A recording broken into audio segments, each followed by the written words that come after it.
Hi, എല്ലാവർക്കും സുഖമല്ലേ? ഞാൻ രണ്ടിലെയും പാട്ടുമായി ഇതാ വരുന്നു. നിങ്ങൾക്ക് ഇഷ്ടപ്പെടും എന്ന വിശ്വാസത്തോടു കൂടി നമുക്ക് തുടങ്ങാം. അതുപോലെ തന്നെ വിഷു അല്ലേ, എല്ലാവരും അടിച്ചു പൊളിച്ചിട്ടുണ്ടാവും അല്ലേ? പായസമൊക്കെ കുടിച്ച് എന്താ പറയുക, വയറ് നിറച്ച് സദ്യയൊക്കെ ഉണ്ട് കിടന്ന് ഉറങ്ങുമായിരിക്കും അല്ലേ?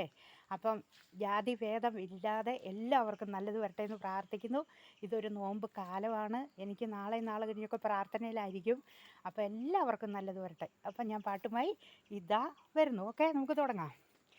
എന്തു സുഖമാണീ നിലാവ്, എന്തു സുഖമാണീ കാറ്റ്, അരികിൽ നീ വരുമ്പോൾ എന്തു രസമാണീ സന്ധ്യ, എന്തു സുഖമാണീ നിലാവ്, എന്തു സുഖമാണീ